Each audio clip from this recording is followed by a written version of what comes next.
Halo teman-teman, perkenalkan nama saya Laurencia Melinda Putri. Saya dari kelas 12 MIPA 1 SMA Negeri 1 Bengkayang. Nah, pada video kali ini saya akan membahas sedikit materi fisika dengan judul Konsep dan Fenomena Kuantum. Berikut ini merupakan video pembahasannya. Selamat menyaksikan. A. Radiasi benda. Yang pertama ada radiasi benda hitam. Pada tahun 1879,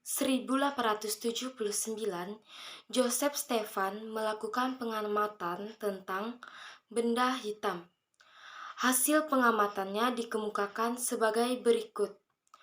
Daya total yang dipancarkan oleh suatu benda sebanding dengan pangkat 4 suhu mutlaknya. Beberapa tahun kemudian, Ludwig Boltzmann memperbaiki hasil pengamatan yang dilakukan Joseph Stefan dan menghasilkan suatu hubungan yang dikenal dengan hukum Stefan-Boltzmann. Bunyi hukum Stefan-Boltzmann sebagai berikut. Energi yang dipancarkan oleh suatu permukaan hitam dalam bentuk radiasi kalor tiap satuan waktu sebanding dengan pangkat 4 suhu mutlak dan luas permukaan dari benda hitam tersebut. Nah, berikut ini merupakan rumus atau persamaan dari radiasi benda hitam. Laju radiasi kalor sama dengan daya dibagi waktu. Yang kedua yaitu hukum pergeseran Wien dalam radiasi sebuah benda. Benda yang dipanaskan akan menghasilkan radiasi kalor dengan memiliki warna-warna spektrum tertentu. Spektrum warna ini dapat bergeser atau berubah sesuai tingkatan suhu benda. Spektrum warna sangat terkait dengan nilai panjang gelombang. Makin tinggi suhu benda, nilai panjang gelombang makin pendek. Hubungan antara panjang dan nilai suhu benda dijelaskan dalam persamaan pergeseran Wien sebagai berikut. Panjang gelombang yang mengakibatkan kerapatan energinya maksimum dikali temperatur mutlak benda sama dengan konstanta Wien. Berikut ini merupakan gambar intensitas radiasi benda hitam. Yang kedua yaitu gambar spektrum warna suatu benda terhadap suhunya. Yang ketiga yaitu teori Planck. Pada tahun 1900, Max Planck melakukan penelitian tentang radiasi benda hitam. Berdasarkan hasil penelitiannya, Max Planck mengemukakan bahwa energi yang dipancarkan oleh benda hitam berbentuk paket-paket kecil atau kuanta, bukan dalam bentuk kontinu. Berikut ini merupakan hasil penelitian Planck. A. Radiasi yang dipancarkan oleh getaran-getaran molekul hanya memiliki satuan-satuan diskret. Energi dari molekul-molekul mengalami kuantisasi atau terkuantisasi. Energi yang diperbolehkan pada suatu molekul disebut tingkat energi. Tingkat-tingkat energi tersebut merupakan kelipatan bilangan asli yang selanjutnya disebut bilangan kuantum. Energi molekul pada tingkat energi tertentu dirumuskan sebagai berikut. En sama dengan N dikali H dikali V. Hasil penelitian Planck yang kedua yaitu kuantum atau foton adalah molekul-molekul yang meradiasikan atau menyerap energi cahaya dalam satuan diskret. Peristiwa tersebut dilakukan molekul dengan cara berpindah atau melompat dari satu tingkat energi ke tingkat energi yang lain. Akibatnya, energi sebuah foton karena beda energi antara dua tingkat energi yang berdekatan dapat dirumuskan sebagai berikut ini. E sama dengan H dikali V. Contoh soal. Sebuah filamen lampu pada suhu 3T meradiasikan gelombang elektromagnetik dengan panjang gelombang sebesar 900 nm. Apabila filamen lampu tersebut meradiasikan gelombang 300 nm, berapakah suhu filamennya?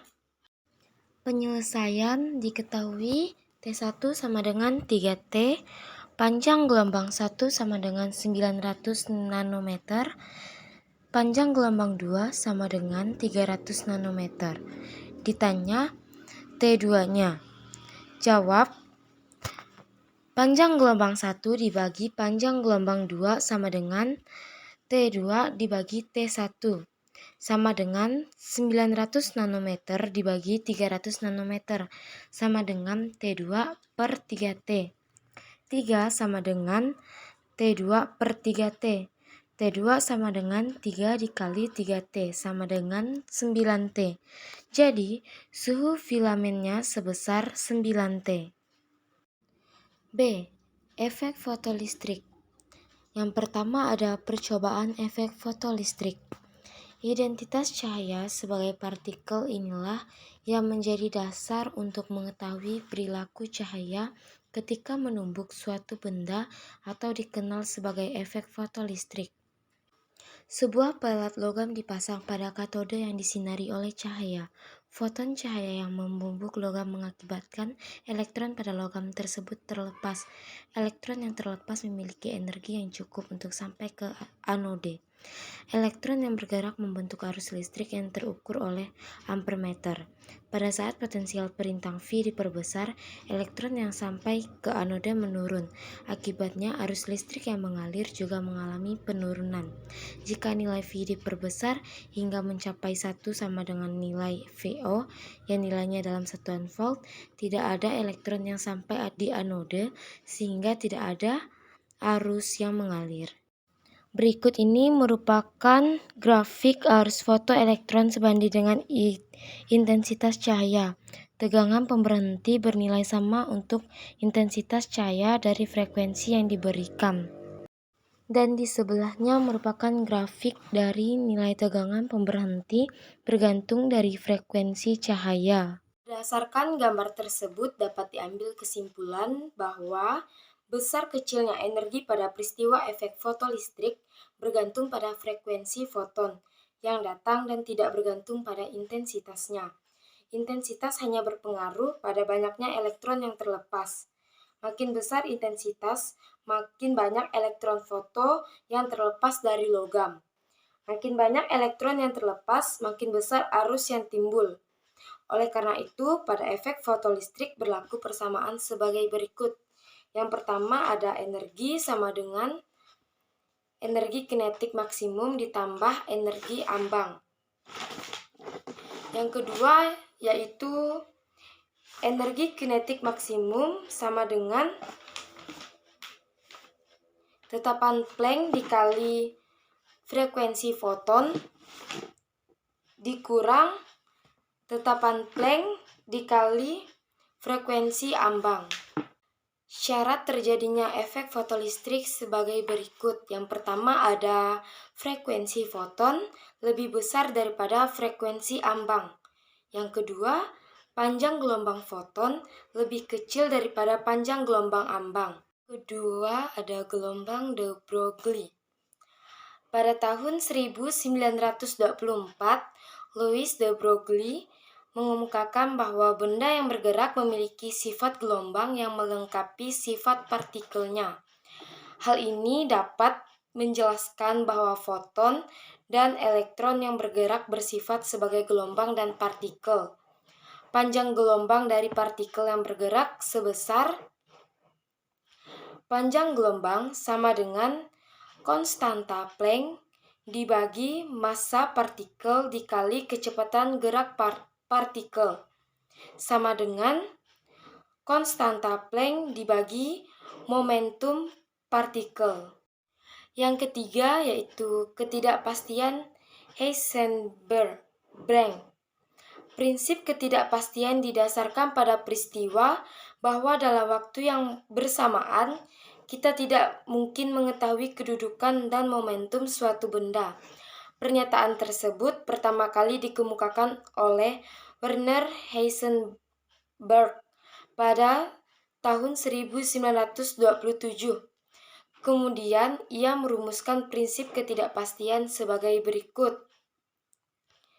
Ketidakpastian kedudukan partikel dikali ketidakpastian momentum lebih besar sama dengan H/2, atau ketidakpastian kedudukan partikel dikali ketidakpastian momentum lebih besar dari H/4pi.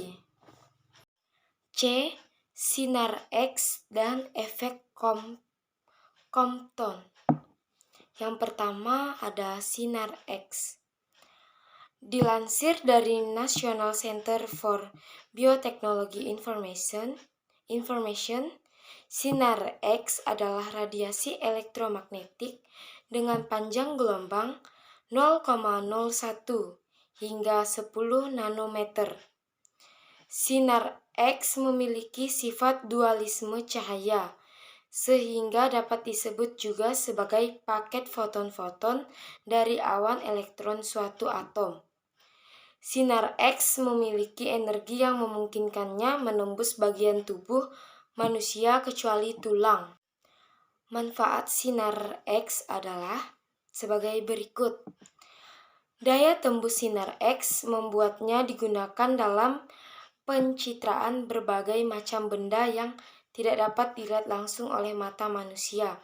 Contoh penggunaan sinar X mengidentifikasikan retakan pada struktur bangunan, mengidentifikasi cacat pada suatu benda padat, pengecekan kualitas logam, identifikasi isi tas, paket, dan benda lainnya di bandara ataupun dalam sektor keamanan, serta keperluan medis seperti mengidentifikasi kanker, tumor, penyumbatan pembuluh darah, patah tulang, kerusakan gigi, peradangan sendi, pencitraan organ dalam, dan identifikasi barang asing dalam tubuh.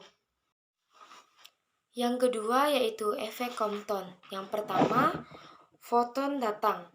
Energi sebuah foton datang dirumuskan sebagai berikut. Energi sama dengan konstanta Planck dikali frekuensi foton. Momentum yang dimiliki foton sebagai berikut. Momentum partikel sama dengan konstanta Planck dikali frekuensi foton dibagi cahaya, sama dengan konstanta Planck dibagi panjang gelombang. Dengan demikian, energi foton dapat dirumuskan sebagai berikut.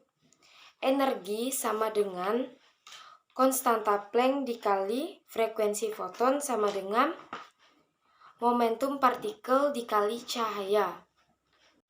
Yang kedua, elektron target. Elektron mula-mula dalam keadaan diam. Dengan demikian, momentum elektron bernilai 0. Energi yang dimiliki elektron hanyalah energi diamnya. Energi diam elektron dirumuskan sebagai berikut. Energi sama dengan massa diam elektron dikali cahaya. Yang ketiga yaitu foton hambur. Setelah menumbuk elektron, energi foton menjadi berkurang. Energi yang hilang ini diubah menjadi energi kinetik elektron sehingga elektron menjadi bergerak. Energi yang dimiliki foton hambur dirumuskan sebagai berikut. Energi sama dengan konstanta Planck dikali frekuensi foton. Momentum foton hambur dirumuskan sebagai berikut. Momentum partikel sama dengan konstanta Planck dikali frekuensi foton dibagi cahaya sama dengan konstanta Planck dibagi panjang gelombang. Foton terhambur dapat berubah menjadi partikel seperti elektron dan positron. Hal ini dapat terjadi jika foton terhambur memiliki energi minimal 1,02 eV. Peristiwa berubahnya foton menjadi partikel lain dinamakan produksi pasangan dan berlaku persamaan berikut. Energi foton sama dengan energi materi. Tetapan Planck dikali frekuensi foton sama dengan massa diam elektron atau positron dikali cahaya pangkat 2 ditambah energi kinetik positron dikali massa diam elektron ditambah